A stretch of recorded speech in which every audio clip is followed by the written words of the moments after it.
Delhi to Kathmandu गाड़ी चलाता हूँ। मुझे हो गए 2 साल चलाते हुए। मुझे पता नहीं मेरे घर में क्या होता है, क्या नहीं होता है। मेरी मैडम फ़ोन करती है, मैं पैसे डालता रहता था। मैंने कभी ये नहीं पूछा कितने पैसे खर्च हो रहे हैं, कितने नहीं है।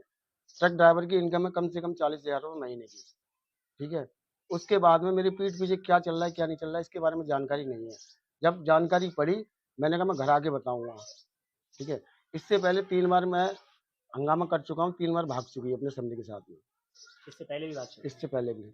मैंने फिर भी इसे रख लिया घर में। मैंने अब चलो अगली बार सुधर जाएगी, वो नहीं सुधरी। तीसरी बार ये हुआ 11 तारीख की रात में 11 बजे जिस दिन आंधी और पानी आया था, मैं लखनऊ था, गाड़ी लेके आ रहा था। उसे पता लग गया ये आ रहा है कलेश को घर में। समधी को फ़ोन किया, 700 रुपये वहाँ से गाड़ी करके आया। गाड़ी वाले का नंबर है, गाड़ी वाला खुद बयान करेगा। तो वहाँ से उन्होंने कहा था मेरी समधी की तबीयत खराब है और जल्दी चलो उसे लेके आना समधी, ठीक है? और मैं फ़ोन करता हूँ जहाँ वो बता रहे हैं कि उनकी बहन भाभी भैया घर पे हैं, वहाँ है नहीं। उनके भाई भैया मना कर रहे हैं कि हमारे घर से चली गई, और वो लोग यही कह रहे हैं भाई भैया घर पे हैं। और इतना मैं जानकारी सुबह भी करके आया हूँ, उनके मुन्नी के मकान में किराए पे रह रहे हैं बिल्लू सिंह, उन वहाँ थे वो सुबह।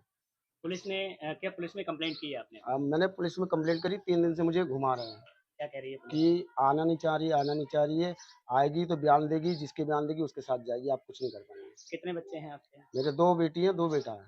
अच्छा, तब आपने पुलिस से और कुछ नहीं कहा कि इस तरीके के आप हमारी मदद नहीं कर मैंने आप उनसे बहुत कहा, तो मैंने कहा कुछ नहीं हो सकता इसमें। बोले आप वहाँ जाइए मजिस्ट्रेट के पास, वहाँ कंप्लेंट दीजिए। बेटी की एक की शादी हुई है। एक की शादी हो गई है। इस तरह से कैसे बच्चों को आप रख पाएंगे? कहाँ बच्चे हैं आप? कैसे पालन पोषण? अब सर जी एक बात बताइए, अगर मैं पैदा नहीं करूँगा बच्चों को खिलाऊंगा क्या?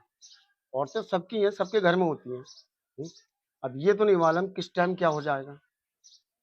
बड़ी लड़की की शादी हो गई, उसकी एक बेटी पुलिस का है। कहना ये भी है कि वो अपने मायके गई हुई है भाई के नहीं साथ। मायके नहीं है, इस चीज़ के मैं गवाह अभी चले तो अभी पकड़वा सकता हूँ मेरे साथ। लोकेशन पता है आपको? लोकेशन मुझे सारी कुछ मैं सुबह चेक करके आया हूँ। जो आपके समधी है उनकी पत्नी है क्या? उनकी पत्नी है। तो उनकी पत्नी से कोई विवाद नहीं आपस में चल रहा है? वो इसके हमारी मैडम के चक्कर में उनकी पत्नी से ऐसा चल रहा है कि वो घर से किराए पे बाहर रह रहे हैं।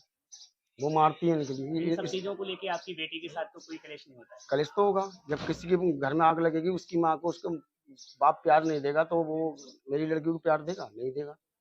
हुँ? तो इसकी वजह से आपकी बेटी को भी काफी ज्यादा काफ़ी तकलीफ दिक्कत हो रही है। क्या हुँ? चाहते हैं शासन से, सरकार से? सर जी मैं तो यही चाहता हूँ कि इसका न्याय होना चाहिए, ठीक है? और ऐसा कभी भी कोई औरत कदम नहीं उठाए।